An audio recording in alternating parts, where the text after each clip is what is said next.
Bonjour et bienvenue sur ma chaîne, j'espère que vous vous portez bien. Ceci est la deuxième vidéo de la série Back to Basics qui est consacrée aux questions que se posent les personnes qui veulent devenir traductrices indépendantes. Dans cette nouvelle vidéo, on va parler des langues vers lesquelles ou alors depuis lesquelles vous pouvez traduire. Alors si vous pensez à devenir traducteur, c'est sûrement que vous parlez plusieurs langues, ce qui est bien sûr magnifique. Mais maintenant, quand il s'agit de devenir traducteur et de véritablement traduire depuis ces langues-là ou vers ces langues-là, les choses deviennent un peu plus compliquées. Je vous explique. Donc, quand on veut devenir traducteur, il faut penser qu'il y a un certain niveau de maîtrise de la langue qui est nécessaire pour pouvoir traduire depuis cette langue. En ce qui concerne la langue vers laquelle vous traduisez, il est de coutume dans le secteur de la traduction qu'on ne traduise que vers sa langue maternelle. Donc la langue qu'on a apprise depuis qu'on est tout petit, la langue avec laquelle on a grandi, ainsi de suite. Maintenant, il y a des personnes qui grandissent dans des environnements bilingues, par exemple parce qu'il y a un parent qui parle une langue et l'autre qui parle l'autre langue. Donc l'enfant grandit bilingue avec les deux parents qui parlent chacun sa langue. Donc c'est tout à fait possible qu'il y ait des personnes qui aient deux langues maternelles, mais même dans ce cas-là, il y a toujours une langue qui a un peu le dessus sur l'autre. Même pour celles qui ont une seule langue maternelle, dites-vous bien que vous n'allez pouvoir traduire que vers cette langue-là, surtout si vous travaillez avec des agences de traduction. Donc on ne va pas vous confier de traduction vers d'autres langues que vos langues maternelles. Maintenant, en ce qui concerne les clients directs, vous pouvez bien entendu décider de traduire dans les langues qui vous conviennent ou alors celles que vous maîtrisez en prenant le risque bien sûr de commettre des erreurs, mais bon, ça c'est à vous de voir.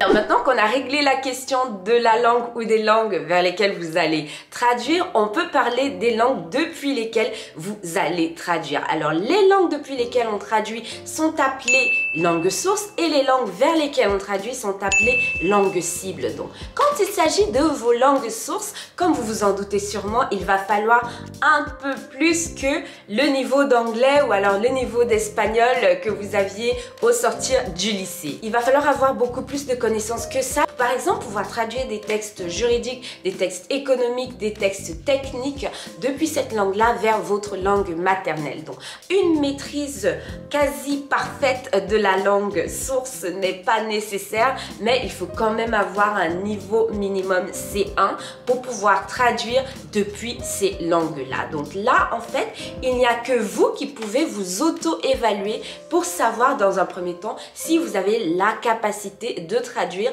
depuis cette langue source que vous choisissez vers votre langue cible. Donc, vous allez avoir besoin de très bonnes connaissances en langue aussi bien dans votre langue source que dans votre langue cible parce que dites-vous bien que ce que vous allez devoir traduire, vous allez non seulement devoir le comprendre dans la langue source mais également pouvoir le rendre dans la langue cible. Donc la langue c'est vraiment la base de tout et dans ce cadre-là, on envoie des verbes et des pas mûrs quand on est relecteur. Donc ne vous dites pas que parce que vous avez vécu 3 mois en Argentine ou alors 3 mois au Brésil, vous pouvez parler portugais. Ne vous dites pas que parce que vous allez de temps à autre à Londres et que vous dites hi, how are you et tout ça, vous pouvez traduire de l'anglais vers le français. C'est beaucoup plus compliqué que ça et ça c'est quelque chose qu'il est important de dire. La question qui revient souvent quand on parle de langue en traduction, c'est est-ce que j'ai besoin de parler plusieurs langues pour être prise au sérieux par les clients? Non, absolument pas. Il y a des personnes qui traduisent d'une langue A vers une langue B et il y a des personnes qui ont deux langues sources et qui traduisent vers une seule langue cible, tout comme il y a des personnes qui traduisent de plusieurs langues sources vers plusieurs langues cibles. C'est tout à fait possible, mais maintenant, il faut savoir, comme je vous l'ai dit, évaluer vos connaissances pour savoir dans quelle paire de langues vous pouvez livrer des traductions de qualité exceptionnelle. Quelles sont les langues que vous maîtrisez tellement bien que vous pouvez rendre de bonnes traductions? Ce sont ces langues-là que vous devez choisir et c'est dans ces langues-là que vous devez travailler. Comme plusieurs personnes qui pensent à devenir traductrice, vous posez aussi sûrement la question de savoir si vous avez besoin de passer un examen officiel d'anglais, d'espagnol, d'allemand pour prouver vos compétences linguistiques. Moi, je vous réponds que ce n'est pas une mauvaise chose. Si vous avez voilà, un certificat qui justifie de vos compétences linguistiques, surtout si vous n'avez pas eu un parcours universitaire ou alors professionnel multilingue dans lequel vous avez pu pratiquer la langue régulièrement, ou alors si vous n'avez pas vécu longtemps à l'étranger, un certificat de ce genre peut tout à fait être utile pour justifier de vos compétences linguistiques. Donc si vous avez la possibilité de le faire, pourquoi pas, ce sera toujours un plus. Alors une chose que je vois souvent dans les CV de traducteurs débutants et qui peut vous porter préjudice, c'est d'indiquer en fait que vous traduisez vers une langue qui n'est pas votre langue maternelle. Donc, je vois par exemple des personnes indiquer traducteur anglais-français, français-anglais et indiquer un peu plus bas qu'elles sont de langue maternelle française. Alors pourquoi est-ce que vous allez mettre que vous traduisez du français vers l'anglais si l'anglais n'est pas votre langue maternelle? Alors ça, c'est un signe clair d'amateurisme. Quand je vois ça dans un CV, je sais que la personne ne sait sûrement pas de quoi elle parle. Et le client direct ou l'agence à laquelle vous allez vous adresser vont également déceler cela. Donc évitez d'indiquer cela sur vos CV. Indiquez tout simplement que vous traduisez de vos langues sources vers votre langue maternelle unique ou alors vos deux langues maternelles. L'autre erreur qui est souvent commise est celle de choisir une paire de langues parce qu'on se dit qu'elle va payer mieux que d'autres et pas parce qu'on a des compétences dans ces paires de langues là. Donc ça, c'est quelque chose de dangereux et que je ne vous encourage pas du tout à faire. En matière de paires de langues, les tarifs vont bien sûr varier. Donc ce n'est pas la même chose qu'on va payer pour une traduction de l'anglais vers le français, qu'on va payer pour une traduction du japonais vers le chinois ou alors du japonais vers le français. Le japonais vers le français va bien sûr être un peu plus cher que l'anglais vers le français. C'est quelque chose qui existe, c'est quelque chose qui est là, qu'on ne peut pas changer et qui s'explique tout simplement par le principe de l'offre et de la demande.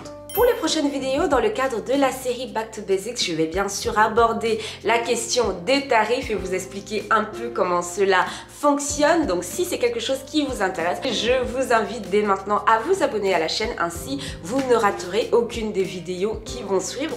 C'est vraiment une série que je vais consacrer aux traducteurs débutants, à tous ceux qui pensent à le devenir. Vous ne serez sûrement pas déçus.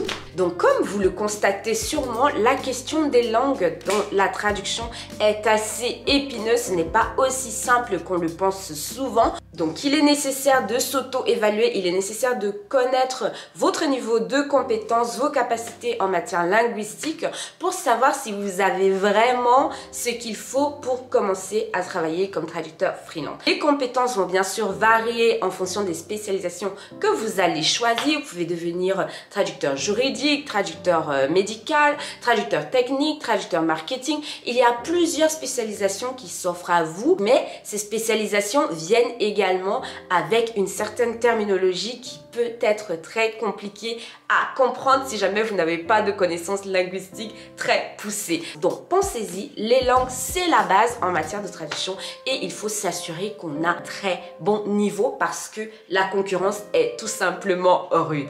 Je suis donc arrivée à la fin de cette vidéo numéro 2 de la série Back to Basics. Je vous donne rendez-vous pour la vidéo numéro 3. J'ai hâte de vous revoir. D'ici là, portez-vous bien. Au revoir.